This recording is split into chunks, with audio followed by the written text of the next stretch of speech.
welcome back to Letter Perfect. Happy Valentine's Day. I'm doing a little red for you today. We've got it all red for Valentine's Day coming up. We're going to spend our Valentine's Day at the California Pen Show, so I'm excited for that coming up next week. But I really appreciate you coming back to the channel, or if you're here for the first time, welcome. Please do like and subscribe. We appreciate it. It makes a difference. So it is day 9 of INCOWRIMO. International Correspondence Writing Month has kicked off with a bang. I myself have written 13 letters and cards in this time, and I'm wondering how many you have written.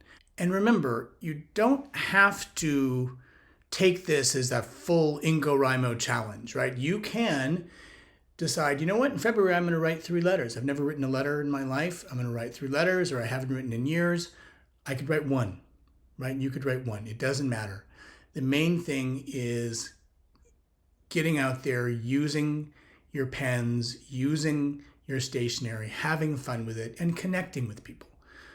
One of the beautiful things about writing is that you can be connected and you can stay friends with these important people in your life, and you can make new friends.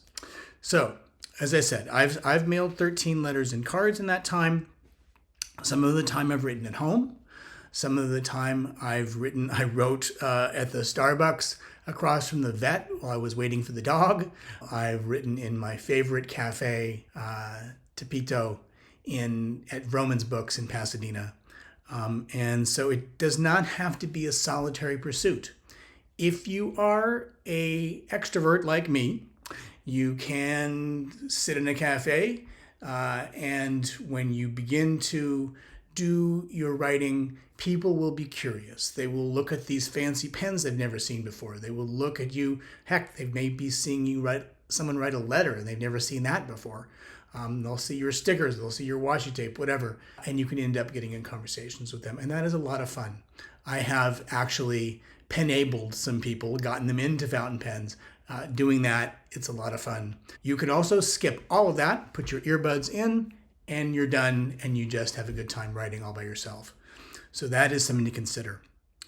So we're about to have a major storm in Los Angeles. We're having the Pineapple Express this year.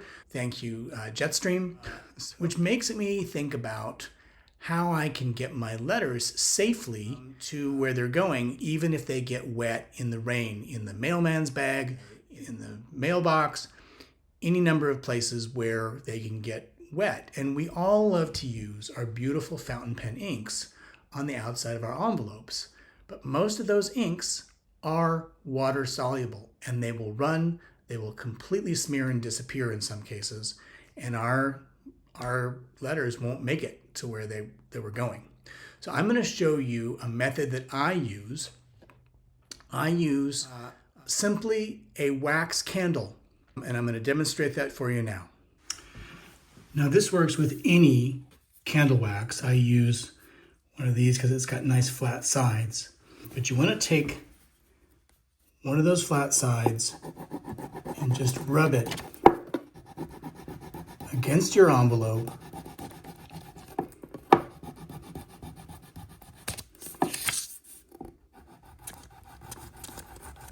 And you're going to coat the entire address and the edges of it in the wax. Now let's take a look at how this behaves once water hits it. I prepared both of these last night. The one on the left, this is Aurora Blue Black ink. Set this up same way last night, but this is the one that we just covered with wax. So we're going to simulate getting wet with rain. Now that does show us that this is likely to potentially run and make it worse. Let's try the one that we prepared with the wax.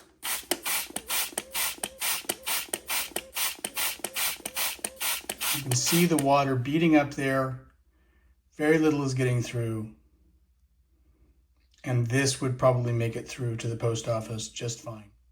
Now that these have had a chance to dry some, you can really tell the difference. The one with the wax didn't change its color almost at all. And I think it is safe to say that this would make it through the post office reading machines. This one, much more of the ink is gone. Although it is still legible, I suspect that that's because it sat overnight. But how often do we actually let it sit overnight? The wax treatment will get your things through almost certainly in a way that allows them to get through and get to your friends. Since we're doing tips and tricks, there's something else I want to share with you. One of the things that is really helpful to me, I want to be able to look back at the letters that I've sent to people. In many cases, these are like diary, especially with close friends. So I want to be able to look back at those and see what I said, or maybe see how I was feeling. I use a program on my phone. It's called Good Notes. Good Notes allows me to take a scan, just with the camera phone, of every letter that I send. So all of my letters are here. I can also look at this on my iPad. It's a little easier. Now, these are just the thumbnails, but you can look at it. You can look at it there and you can read, right? You can also do it on your iPad.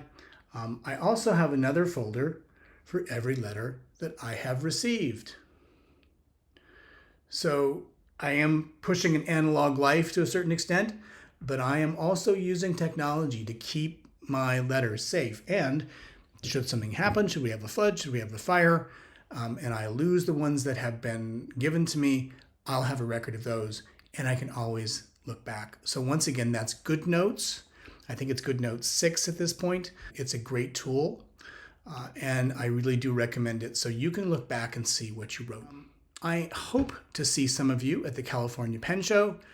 Please do, in the comments, let me know, have you written any letters in February? Are you considering writing any letters in February? Do you have questions about how to get started writing in February? Thank you so much. It's great to see you. And please do like and subscribe. Please do tell your friends about this if they're interested in writing letters, or if you want to write letters with them. Thanks much. Keep well. Bye-bye.